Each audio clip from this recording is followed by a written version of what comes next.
Chief Keef, Lil Reese, all up to New Jersey. Dispute that 6ix9ine sparked appears to be resurfacing. According to reports, his girlfriend was just apprehended in New York, and a video that links Chief Keef to her death is already circulating online. Both sides' supporters are referring to it as retaliation for their long-standing grievances. What started out as a rap feud now appears to be much more serious. The issue is developing rapidly. The surfacing clip doesn't require dramatization to garner attention. Reports that have gone viral claim that it depicts Chief Keef at the scene of 6ix9ine's girlfriend's death, brandishing a gun. This isn't being dismissed as just another 6ix9ine marketing stunt. Fans and blogs are taking the information as potential evidence because it appears to be so serious. The online debate has only gotten louder.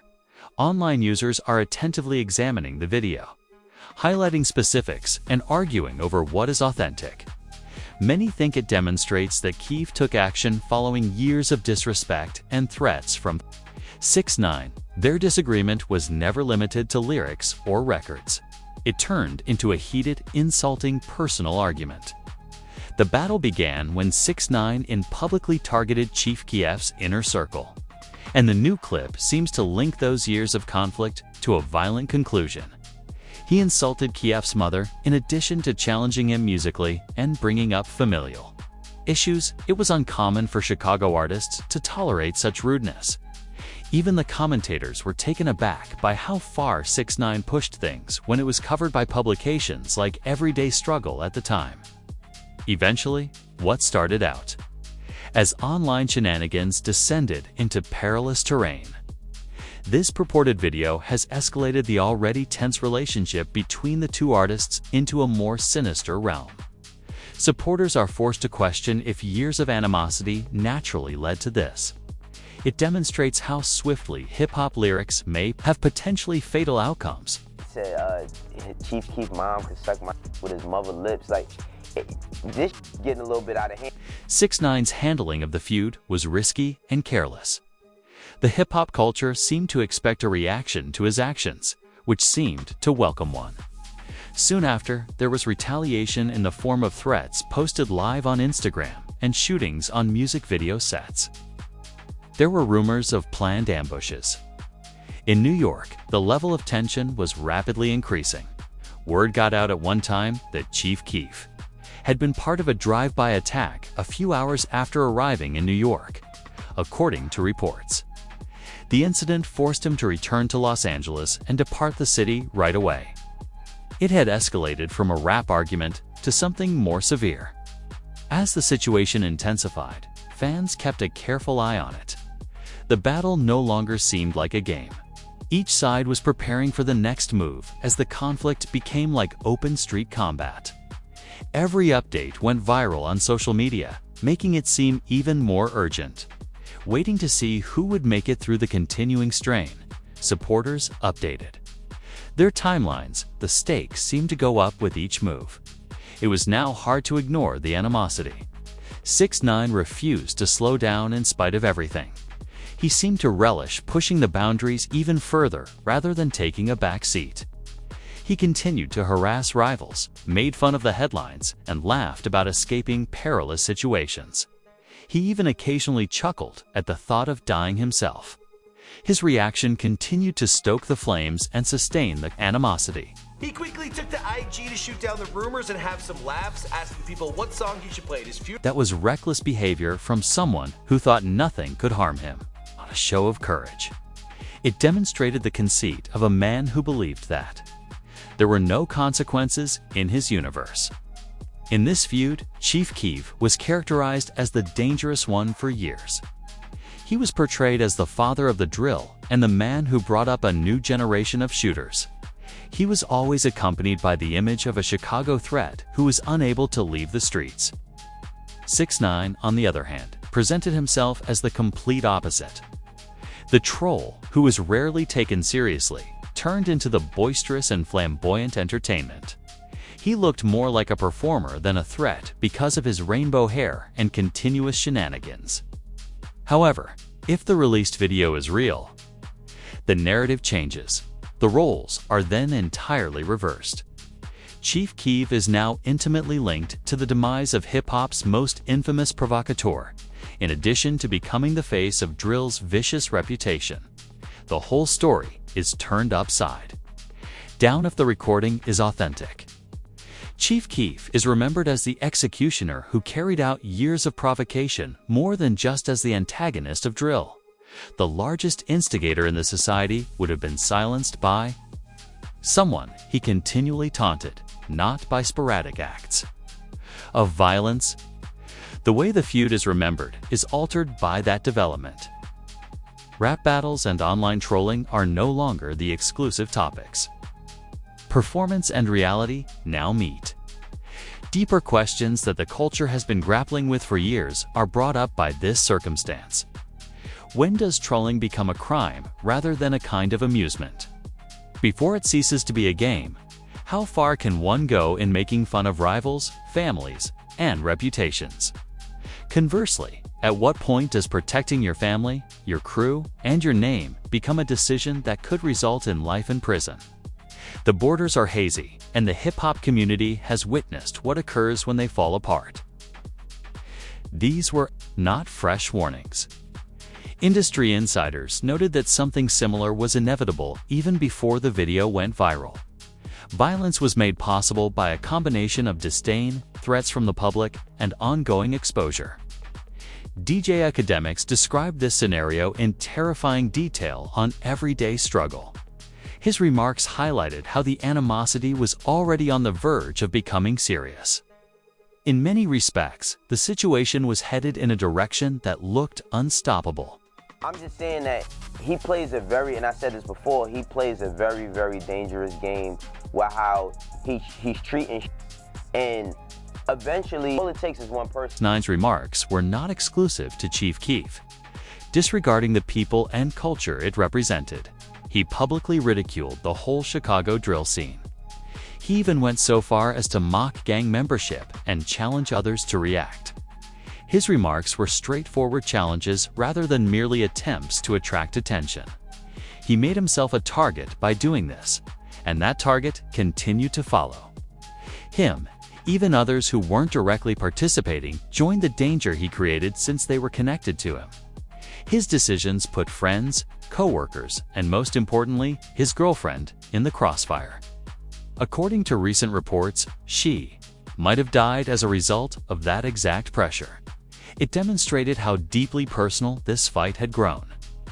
Long before things got to this point, industry leaders had issued warnings about it. Wayno clarified the topic during one of the identical panel talks. Pushing against large organizations rather than individuals increases the hazards, he explained. Anyone connected to 6ix9ine may become involved in the fight once it goes beyond the realm of music. Everyone could hear the warnings. It's not gonna be a rapper, like no rapper's we're not gonna hear about some famous rapper shooting 6ix9ine or doing something to 6ix9ine. It's gonna be somebody that just wants to make a name for this. The low-quality footage, which appears to have been taken by a bystander's phone, begins on a dim street corner. The outline of a hooded individual emerging from behind a car can be seen in the grainy, hard-to-make-out video. Gunfire breaks out a few moments later. The resulting scream is rough, unvarnished, and agonizingly real. It doesn't sound contrived. People were persuaded that something serious had transpired based just on that detail. The specifics that followed, however, were what sent the internet community into a frenzy. The shooter's forward lean, fully extended arm, and dreadlocks slipping from under the hood caught the attention of onlookers. Frames were zoomed in, frozen, and compared to earlier Chief Keef photos. The similarity was obvious to many people on the internet. There was increasing agreement that the man in the video was actually Sosa. Asterisk being, credible on the streets has always meant more to someone like Chief Keef than just projecting a certain image. Serves as the cornerstone of his career and reputation. In music, it was considered a worldwide embarrassment to have someone like 6ix9ine, with his outrageous looks and trolling manner, publicly ridicule and denigrate him. Regaining respect takes precedence above retaliation if the video is authentic. It conveys the idea that Keef is still feared and powerful. It seems deliberate to target 6ix9ine's girlfriend instead of 6ix9ine himself. That decision implied a planned action as opposed to an impulsive, violent act. A personal message could be sent by striking at a loved one. It demonstrated that people surrounding 6ix9ine were not safe despite his seeming invincibility.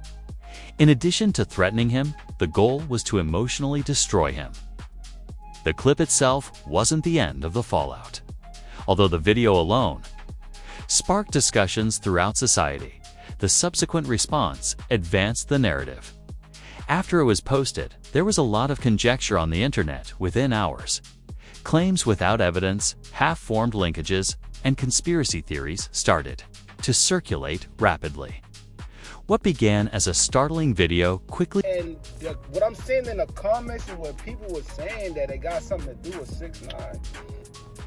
How can you automatically just say that? The image that emerged from comparing the released clips side by side was unsettling. Immediately, the most important thought came to mind. Was 6ix9ine's girlfriend the true target?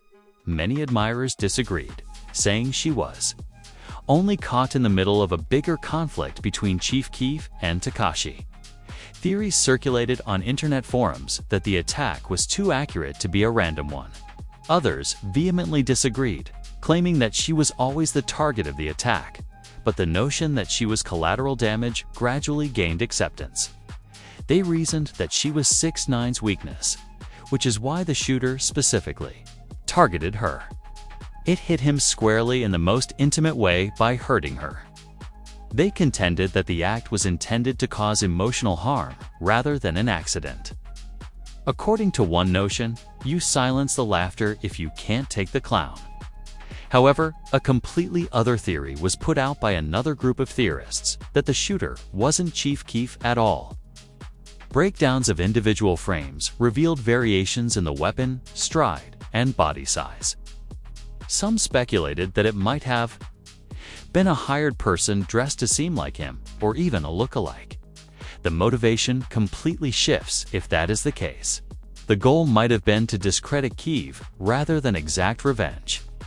The ramifications of such a setup are enormous, giving the impression that Chief Keef executed the hit could start a conflict between the two factions while protecting the real instigators. Other 6ix9ine competitors, such as Chicago gangs, New York groups, and even members of the music industry, were soon the subject of rumors.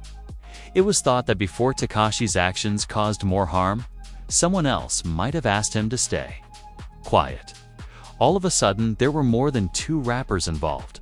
More than just words had already been lost in the feud. 6ix9ine jeopardized commercial prospects, sponsorships, and partnerships each time it made fun of or treated someone disrespectfully. In addition to being controversial, his trolling made anyone connected to him financially liable. This paved the way for more expansive hypotheses about who could gain from his removal. From this, the most sinister notions surfaced, that 6ix9ine planned everything himself. His activities not only strained relationships in boardrooms, but also alienated enemies in the streets. This is the same rapper who once made his kidnapping story so hazy that folks couldn't tell what was true.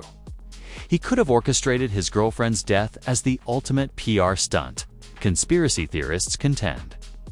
By placing the blame on Chief Keef, he would secure his place in the news at a time when his career appeared to be waning. Naturally, there is an obvious flaw with that theory. Why put his loved one's life in danger? No stunt would go that far, according to the idea's detractors. Conspiracy circles, however, respond with claims of actors, staged effects, and fake blood. They cite unreliable phone footage as evidence that can be easily manipulated. Nevertheless, it is hard to write off the video as merely another performance, because of the genuineness of the scream and the fear captured on tape. Shortly later, another clip appeared online, even more eerie than the first. This one was shorter and blurrier. This follow-up seemed to catch what transpired moments later, in contrast to the first, which depicted the shooting. Someone who appears to be Chief Keef is seen leaving while throwing something metal to the ground. It was freeze-framed by amateur detectives who said it looked like a pendant. Keef's crew had been wearing a pendant from Glory Boys Entertainment for years, and it looked. In the streets, you target those around the king if you are unable to touch him. Tekashi's group has been compelled to face this unpleasant reality. Chief Keef, who for years was portrayed by the media as the embodiment of drill's violence, then comes back into focus. While the industry profited from his fame, politicians used him as a symbol of Chicago's hardships. Ironically, the same industry laughed and gave him platforms when 6ix9ine made fun of and tormented him. The system unreservedly fueled the flames. While publicly inciting violent rivalries, 6ix9ine received radio play, interviews, and significant festival slots. Despite being aware of the repercussions, labels and media outlets used his trolling for financial gain. Everyone stops talking now that actual fighting has broken out. The businesses that supported his actions and the commentators who encouraged him are not held accountable. Rather, the story is subtly sidestepped as though no one were involved. Chief Keef didn't make a statement or explicitly refute anything when the video came to light. He also didn't back down. Rather, he resumed his custom of publishing vague, cryptic messages on the internet. People were able to make connections after reading a story that featured a pistol and the phrase, "Ain't nobody safe." A studio video of him rapping bars that fans swear matched the leaked footage was posted hours later. The inference was difficult to overlook due to the timing. Then came the most unnerving part. Wearing a chain that looked almost exactly like the one in the viral video, Keef was seen laughing with friends in Los Angeles. His smirk had its own significance, even though he didn't explain or include captions. It appeared to onlookers like verbal confirmation. Keef had a history of making fun of loss rather than expressing grief, so this wasn't a novel behavior. It's how his image has always been nourished. Keef notoriously tweeted contemptuously about the murder of Lil Jojo in 2012 before removing the comment. Keef did not dispute his involvement in the shooting that 6ix9ine survived in 2018. Instead, he let followers guess by smiling when he appeared online. History is now being replayed in 2025. With cryptic poses and oblique captions accompanying yet another disaster. Keef uses loud clues and hidden messages to maintain control over the story. Therefore, he never accepts silence as an answer. He remains relevant and feared with each post, caption, and bar. The cycle of violence that reverberates across hip-hop culture gets worse the more he incites paranoia.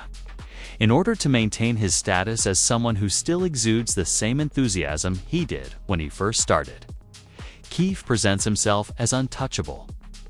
6ix9ine, meanwhile, is stuck, as he can't match his opponent's skill at using quiet as a kind of intimidation. The embarrassment is deeply felt by Tekashi. He made a living by trolling, but now he's losing to his own competitors. According to insiders, he is enraged, snapping at his staff and attempting to retake control of the narrative. However, since his opponent no longer has to defend himself, his efforts are unsuccessful. No matter how loud or subtle, Keef's acts are sufficient. All it takes in the court of opinion is for the public to believe that he is accountable, which is what Keef's cryptic posts only serve to confirm. His retaliation might be connected to both silencing him and the death of Tekashi's girlfriend. In the one area he has always dominated, the internet, the self-declared troll king is losing ground. If it is Keef's approach, it is functioning flawlessly. His taunts are what kept the storm going, even though the leaked tape may have started it. A new chapter in this rivalry is written with each smile, caption, or subtle flex.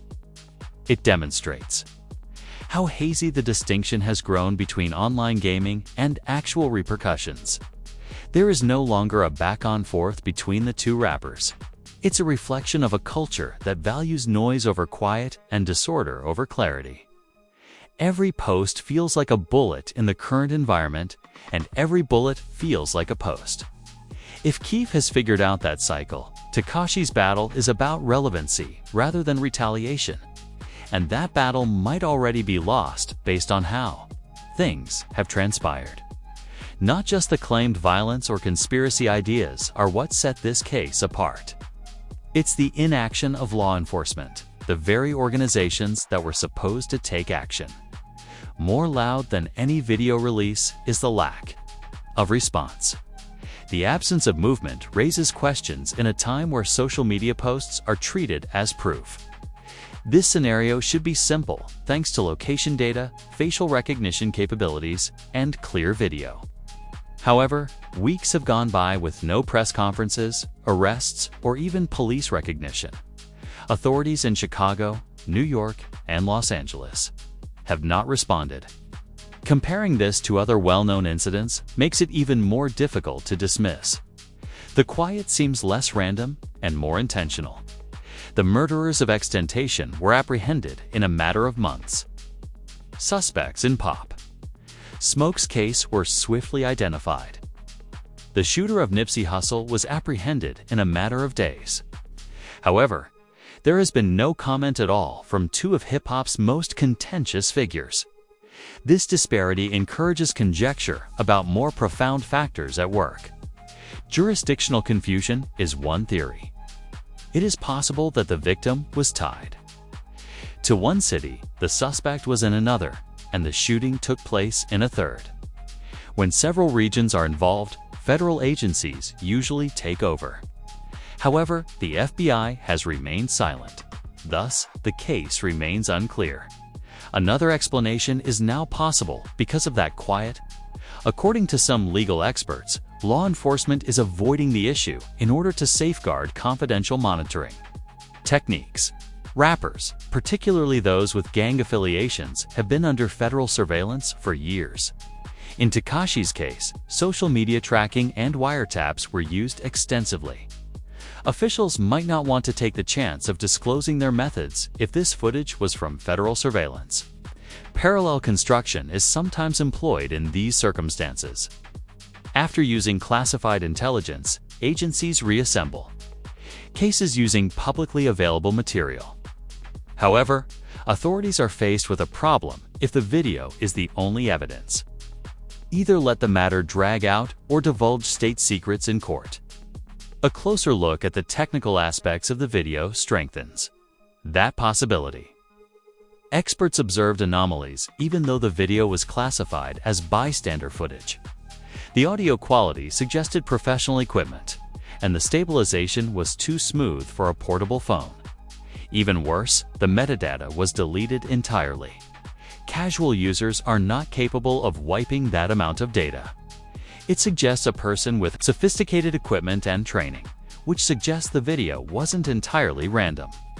It might have been captured by organizations or experts who had an incentive to cover their tracks. This gives the impression that the leak was a controlled exposure rather than an accident. The response from the hip-hop business, however, has been similarly peculiar. Usually, appeals for peace are sparked by violence, but in this case, stillness rules. No public statements have been made by promoters, managers, or record companies. Venues have not increased security or canceled performances. Even exaggerated blogs and gossip sites have hardly mentioned the story. It seems purposeful that an industry that thrives on controversy is making so little noise. Many people find this quiet to be just as strange as the police reaction that went missing. Everything, man. Everything. How you feeling this morning? Feeling real good. I'm tired of shit. The fact that this case has been kept quiet implies that insiders are significantly more knowledgeable than the general public. Law enforcement threats, legal pressure, or just a general apprehension about the significance of the story could be the cause.